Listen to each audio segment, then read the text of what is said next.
There's a type of person you've seen. Maybe you've worked with them. Maybe you've brushed past them in a crowded room. They never raise their voice. Even when the world is unraveling, even when chaos screams for attention. They don't argue. They don't panic. They don't scramble to prove themselves right. They just breathe. And here's the thing. While everyone else is drowning in noise, chasing validation, reacting to every perceived insult, these people, these calm ones, simply watch. Like someone who has already walked through the fire, not by accident, not by luck. They've been burned, broken, left raw and exposed, and yet, here they are, untouchable, grounded, anchored in a storm most of us would run from. You've probably thought, how? How can someone be this unshakable?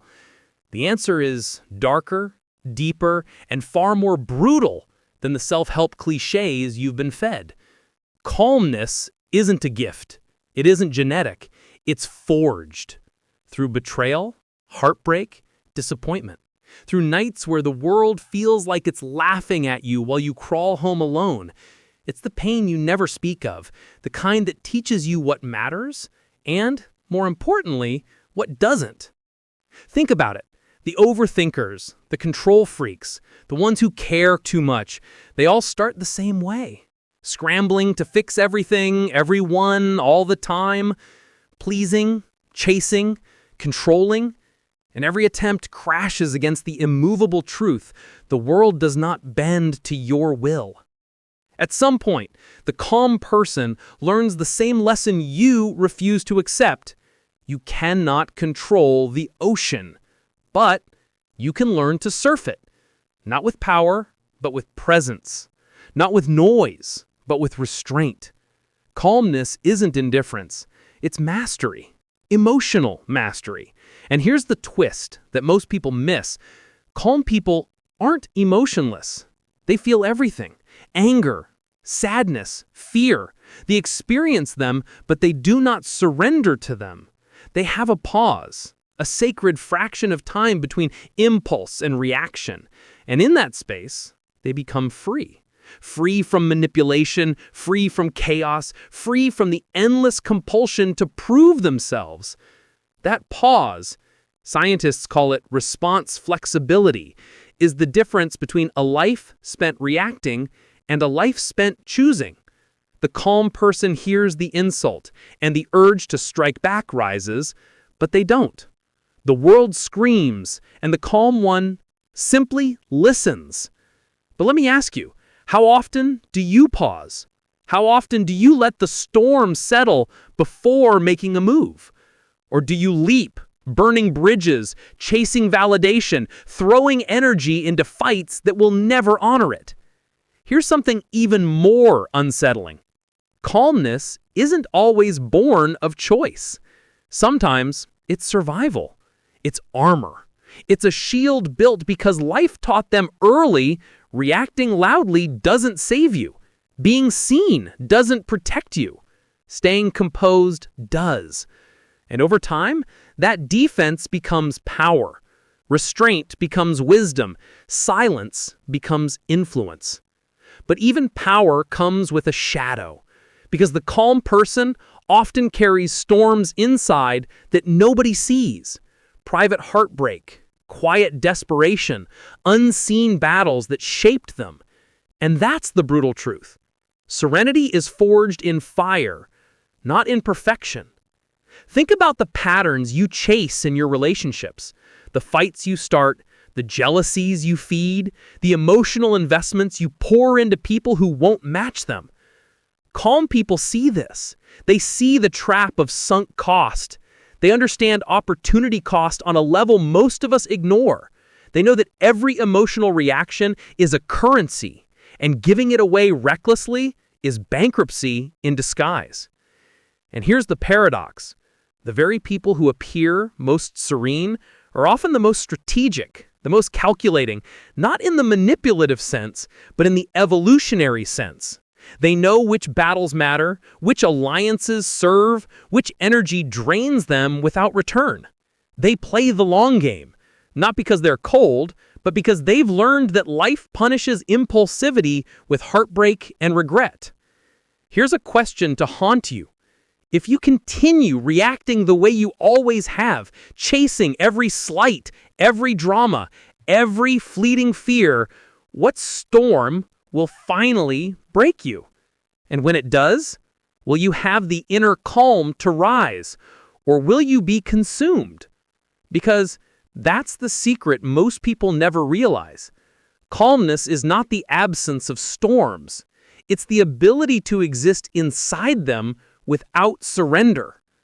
They are like the king archetype, unshaken, sovereign over their domain, but also like the shadow, intimately familiar with darkness, yet choosing when and how to wield it. And here's where part 1 ends, but not without a cliffhanger. There's a layer beneath calmness, something almost nobody sees. It's not about self-mastery or even survival. It's about a hidden power in human connection, a power that determines attraction, influence, and dominance in ways most people never understand. And in part 2, I'll show you how calmness becomes not just peace, but irresistible authority. How it rewires desire, how it turns restraint into leverage, how those who master it quietly shape the world around them without shouting. Because what you think is serenity may actually be the most potent form of power you've ever ignored. Part 1, we left you on the edge. Calmness as power. Quiet, invisible, misunderstood. Now let's descend deeper. Let's uncover the hidden mechanics beneath that serene surface.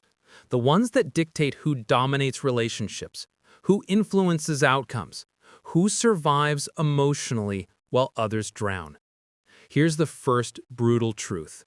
The calm person exploits opportunity cost without thinking about it. They know every reaction, every argument, every emotional overcommitment costs them something irretrievable. Time, energy, clarity. Most people chase the wrong fight.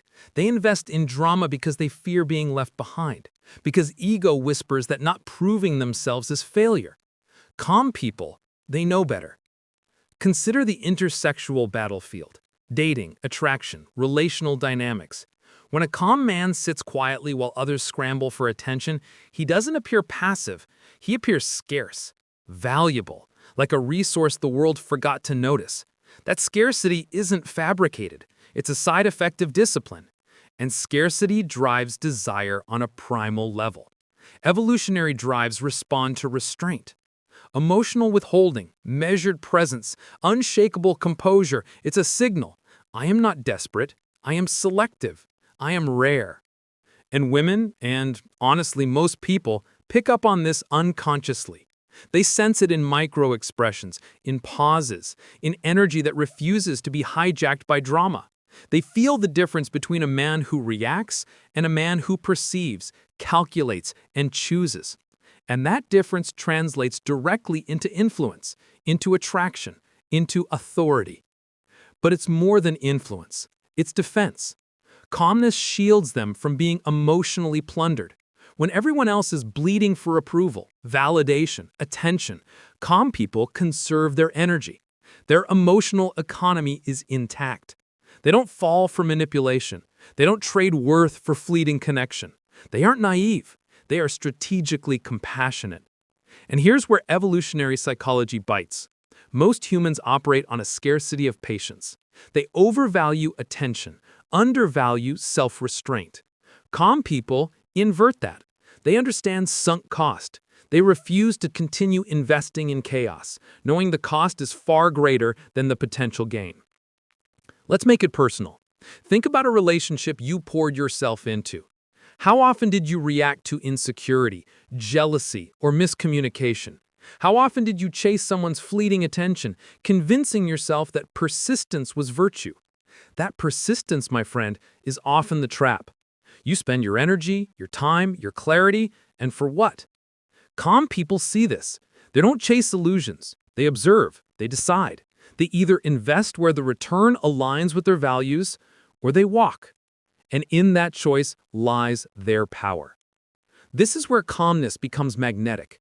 It's not in words, it's in the pause, the measured glance, the refusal to escalate.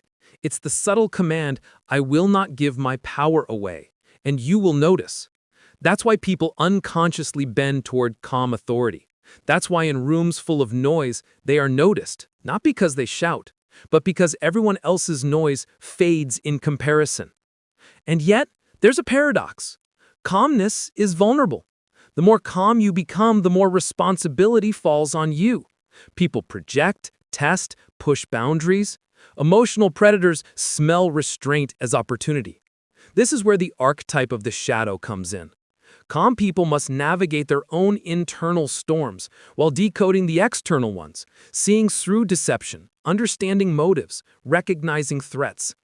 They become masters of emotional psychology, not the pop psych manipulate to win kind, but the real kind, understanding fear, attachment, desire, and the hidden economics of human connection. The calm person knows most suffering comes from resisting reality, chasing outcomes, and overinvesting in the wrong places. That knowledge is power. And here's the truth most people never articulate. Calm people are often the silent kings and queens of intersexual dynamics. They don't need to compete in every social arena because their presence alone signals dominance. Not ego dominance, but strategic dominance. Scarcity, patience, selective engagement, all of it triggers deep evolutionary drives. Subconsciously, people defer to them. They gravitate towards them. They trust them. They desire them. And it all begins with one deceptively simple act: mastering themselves. But it's not effortless. Every calm person carries private storms. Every decision to restrain, every choice to pause is a moment of inner conflict. The anger they do not release, the grief they do not perform, they process privately. That's the martyr archetype, the one who sacrifices short-term emotional satisfaction for long-term power, clarity, and influence. And the king archetype, the one who commands presence without assertion. And the siren, the one who draws others through mystery, not manipulation. And all of this leads to the ultimate lesson. Calmness is not just peace. Calmness is power. Calmness is attraction. Calmness is survival. Calmness is influence invisible to those who cannot see beyond immediate reaction. Calmness allows you to operate above chaos, beyond drama, inside a sphere that most will never enter. It turns emotional fluency into authority, patience into leverage, and restraint into strategy. So ask yourself this. In a world addicted to reaction, to panic, to overcommitment, where do you stand? Are you giving your energy away, feeding chaos, drowning in the storms of others? Or have you begun to anchor yourself, to pause, to breathe, to assess before reacting? Because here's the ultimate truth, one that closes the circle of what we began with. The calm person isn't safe because the world has stopped testing them. They are safe because they have mastered the tests within themselves. The storms rage outside, but inside, they are sovereign. Their calm is a declaration: I am not moved by every noise, every fear, every fleeting moment. And in that declaration, they become untouchable, magnetic, timeless. They don't just survive life, they orchestrate it. They transform emotion into awareness, chaos into clarity, pain into insight. And in doing so, they teach the rest of us the hardest lesson. You cannot master the world until you master yourself. Because calmness is not about control. It's about becoming the eye of the storm.